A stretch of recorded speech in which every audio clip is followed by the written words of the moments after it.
Вы смотрите новости на Якутия-24, в студии Иван Лазаренко. И вот о чем пойдет речь в этом выпуске. Сегодня на территории 20 районов Якутии продолжаются работы по тушению 89 лесных пожаров. В районы республики направлена дополнительная помощь. Образовательные курсы для безработных граждан стартовали в столичном технологическом колледже сервиса. Стартовала эстафета огня игр Манчары. По традиции она состоялась в родном Аласе народного героя Василия Федорова Манчары в местности Арылах Мегино-Кангаласского улуса. Сегодня на территории 20 районов Якутии продолжаются работы по тушению 89 лесных пожаров. За сутки ликвидирован 31 пожар. Первый вице-премьер республики Дмитрий Садовников на утреннем заседании комиссии по чрезвычайным ситуациям выразил обеспокоенность обстановкой в Горном и Хангаласском районах. Там сегодня действуют по 12 лесных пожаров. Сегодня вечером в Горный Улус направили дополнительные силы МЧС. Сложной остается ситуация в Сунтарском районе с 10 лесными пожарами и Нюрбинском районе с 9 пожарами. На тушении лесных пожаров задействовано 2590 человек и 320 единиц техники. 3 июля вертолет МЧС России произвел 3 вылета в Усть-Майском районе. Сегодня он будет работать на пожаре вблизи села Эльдикан. Тем временем в Татинском районе продолжается пожар площадью 57 тысяч гектаров. Из них 50 тысяч гектаров – это лесной пожар. На данный момент там работает 193 человека, из них мобилизованного населения 151 человек. Работает 7 тракторов ДТ-75 с плугом и 3 трактора «Беларусь» для перевозки огнеборцев и емкости с водой. К сожалению, на юго-западной стороне огонь перешел через минерализованную полосу. На сегодня, к сожалению, на юго-западной стороне огонь перешел через минерализованную полосу. И мы утром разработали новый план. Из Чебыда до республиканской дороги Тыкель-Харбалах, до местности от Иктетер, там 13 километров. Сейчас отправили 3 трактора. Они будут опашку делать и сразу же сегодня же вечером начнут отжиг, то есть встречный огонь организовывать. Только таким путем такой большой огонь, такой сильный огонь можно остановить. Тем временем на участке с 293 по 406 километр автомобильной дороги Колыма, Якутск-Магадан, закрыто движение автотранспортом. Причина – лесной пожар. В настоящее время на месте дежурят представители дорожных служб и ГИБДД. Управление дорог Вилюй просит автомобилистов воздержаться от поездок по данному направлению.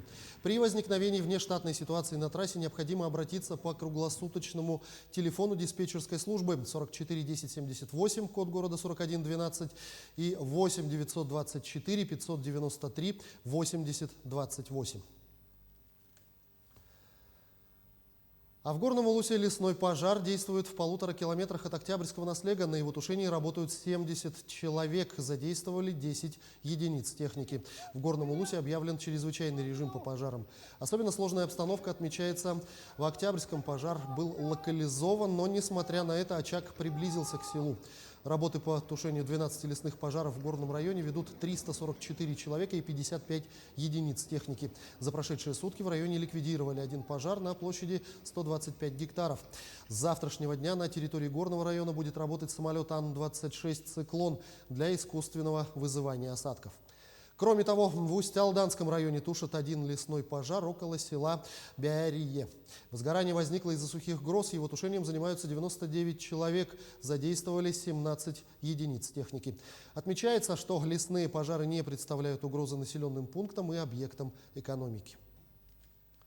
Перейдем к эпидобстановке. По данным оперативного штаба, на 4 июля выявлено 98 новых случаев коронавирусной инфекции, в том числе город Якутск 50 случаев, Нерюнгринский район 7, Ленский и Усть-Алданский районы по 5 случаев. Алданский, Верхневилюйский и Вилюйский районы по 4 случая, Мегино-Кангаласский, Мирнинский, Сунтарский, Чурапчинский районы по 3 случая, Горный и Оленёкский район по 2 случая, Намский, Хангаласский и Вено-Бутантайский районы по 1 случаю. За сутки лабораториями республики проведено 3186 исследований на коронавирусную инфекцию. Всего же с начала пандемии обработано 1 198 007 тестов. На 4 июля в республику поступило всего 268 037 доз вакцины против коронавирусной инфекции. Получили первую вакцинацию 215 837 человек, вторую – 176 293 человека. Тем временем Минздрав России рекомендовал прививать против коронавируса беременных из группы риска тяжелого течения новой коронавирусной инфекции вакциной «Спутник Ви» с 22-й недели беременности. К группам риска по коронавирусу среди беременных относят женщин с ожирением, хроническими заболеваниями легких, сахарным диабетом, сердечно-сосудистыми и онкологическими заболеваниями, хронической болезнью почек и заболеваниями печени. Также ожирение в 2-3 раза увеличивает шансы развития тяжелых форм инфекций. По данным Минздрава следует, что данных об опасности вакцины «Спутник Ви» для беременной женщины или ее плода нет.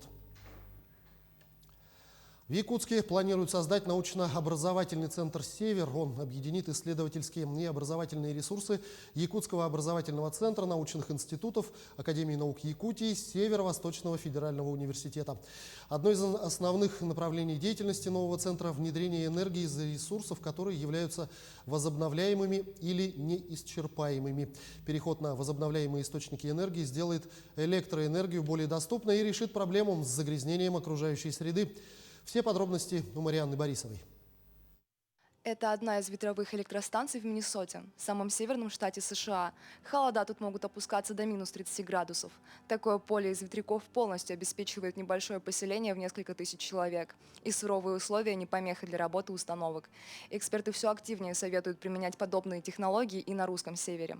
Причем такие эксперименты уже проводятся даже в Якутии. Несмотря на то, что холодная погода, значит, ветра вблизи Северного Ледовитого океана у нас значительно сильные. И, собственно, как раз это условие подходит для применения ветроэнергетики. Неспроста у нас сейчас и на Кольском полуострове, и вот в Якутии, рядом с Тикси, созданы, значит, ветровые электростанции. Возобновляемые источники энергии – это прекрасное дополнение к традиционным энергоносителям. Их появление в арктических зонах снизит зависимость местных жителей от поставок дизельного топлива. В удаленных зонах, на изолированных территориях в особенности, действительно можно снижать потребление дизельного топлива и обеспечивать с помощью возобновляемых источников энергии, с помощью систем накопления энергии более надежное круглосуточное энергоснабжение потребителей. Помимо ветряков существует и ряд других таких же перспективных возобновляемых источников энергии для северных территорий. Например, солнечные батареи. В Якутии уже существует одна подобная электростанция в Батагае. Причем за полярным кругом таких пока больше нет. Например, солнечная энергетика, которая для ряда районов Якутии очень перспективна ввиду большого количества солнечных дней в году. Ветровая энергия, энергия приливов, и других, скажем так, энергетик моря, мини-гидрогазы, гидраты. Здесь большой перечень. Также стоит отметить, что использование возобновляемых источников энергии не только поможет сделать электроэнергию намного доступнее, но и хорошо повлияет на окружающую среду, так как при использовании ветряков или энергии солнца уровень загрязнения значительно уменьшится. Марианна Борисова, Джур Березкин, Виктор Олесов, Москва. Республиканская ярмарка учебных мест и профессий «Профориентация-2021» пройдет 5 июля на площади Орджоникидзе с 9 до 19 часов. На ярмарке соберутся приемные комиссии республиканских учебных заведений и центровузов. Впервые примут участие профессиональные профориентаторы из Республиканского центра психолого-медико-социального сопровождения, Республиканского ресурсного центра «Юные якутяне» и Центра опережающей профессиональной подготовки. На ярмарке всем желающим раздадут каталог-справочник вузов и СУЗов. Организаторы напоминают, что во время мероприятия необходимо соблюдать дистанцию 1,5 метра, а также масочный режим. Курсы для безработных граждан стартовали в технологическом колледже сервиса. Курсанты осваивают профессии повара, кондитера, хлебопекаря, ресторанного сервиса. Также желающих обучают парикмахерскому искусству. Марина Ломоносова – мама в декрете. У нее 4 детей. Эти курсы оказались для нее как нельзя кстати. Ведь это не только дополнительный заработок, но и полезное времяпровождение. Хоть и по специальности Марина врач, кондитерство – ее хобби уже давно. Программа курса очень серьезная, очень высокого класса, скажем так, да. Хотелось бы научиться всему не самостоятельно, как мы обычно, а вот профессионально. Ну, у меня ко всему такой подход. Я люблю, когда все четко, все не просто вот замесил тесто и это, а должна быть технология, значит технология, как бы определенные рецептуры и так далее. Также вот с декором это очень важный момент. Дети очень радуются. Во время учебы курсантам выплачивается стипендия, оплачивается даже билет на проезд. В каждой группе по 12 человек. Сама учебная программа рассчитана на 144 часа и состоит из теории и практики. Здесь мы будем обучение проходить не азам, не основам, да, а получается у них переподготовка, и они должны уже быть, ну, то есть с основами. Здесь мы будем, наоборот, учить их стандартам, международным стандартам. Это уже различные торты, тренируются навыкам лепки. На лепку отводится очень мало часов на самом деле, да, поэтому как бы вот сейчас мы начали с лепки, чтобы они потом в дальнейшем в доме, ну, дома могли работать вот с такими элементами. После лекции и практических занятий, сдачи итоговых экзаменов. И только после их успешной сдачи курсантам выдадут свидетельство. Эту программу реализуют 2 региональных оператора. Это Северо-Восточный федеральный университет и мы, Центр опережающей профессиональной подготовки. Мы реализуем программы по компетенциям WorldSkills, отвечающим мировым стандартам. Есть разные совершенно программы, начиная от электросварщика, заканчивая младшей сестрой, кондитерами, парикмахерами. По итогам обучения человек обязан трудоустроиться по полученной профессии, либо на предприятии, если есть вакансия, да, либо открыть свое дело, зарегистрироваться в качестве самозанятого, либо индивидуального предпринимателя. Согласно статистике, после окончания таких курсов многие находят работу по душе. В последнее время растет число официально трудоустроенных. А это, пожалуй, главная цель краткосрочных курсов. В этом году в рамках национального проекта «Демография» курсы будут доступны более 1000 гражданам. Среди них молодые мамы в декрете, безработные и даже пенсионеры. Виктория Федорова, Екатерина Амосова, Илья Сыромятников, Якутск.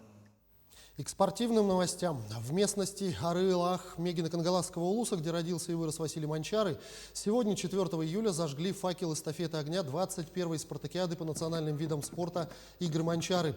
В церемонии зажжения приняли участие заместитель председателя правительства региона Сергей Местников, министр по физической культуре и спорту Якутии Иннокентий Григорьев, глава горного улуса Никита Андреев и другие официальные лица. Группу бегунов эстафеты огня возглавляют именитые спортсмены Дмитрий Горохов и Афанасий Илларионов. Учитывая пандемийные мероприятия, эстафету сократили, и бегунам предстоит пробежать около 300 километров за 4 дня по маршруту Мегино-Кангаласский улус, город Якутск, горный улус. Факел эстафеты огня прибудет в село Бердигистях 7 июля во время торжественной церемонии открытия игр и будет зажжен на стадионе Чипчал. Это стало уже доброй традицией. Мы всегда перед началом игр проводим обряд, зажигаем огонь, и огонь по всей республике пробегает, освещая путь спортивной направленности, возвеличивая национальные виды спорта до места назначения игр. Отличие нашей спартакиады в этом году является то, что мы участвуем в федеральном проекте «Спорт Норматур». И начиная с этих игр, игры Манчары будут в федеральном проекте «Спорт Норма жизни». И это, думаю, дает второе дыхание развития национального вида спорта, как активному инструментарию привлечения населения к систематическим занятиям физической культуры и спорта. Аял Лазарев получил олимпийскую лицензию и выступит на играх в Токио. В адрес Олимпийского комитета Кыргызстана поступило официальное письмо от Объединенного мира борьбы, в котором воспитанник Якутской школы борьбы получил приглашение на участие в играх в Токио в весовой категории до 125 килограммов. Напомним, в пробах его соперника по полуфиналу в олимпийском квалификационном турнире из Индии Малика Сумита нашли допинг, и борец был дисквалифицирован. На этом наш выпуск завершен. Я с вами прощаюсь и до встречи в эфире.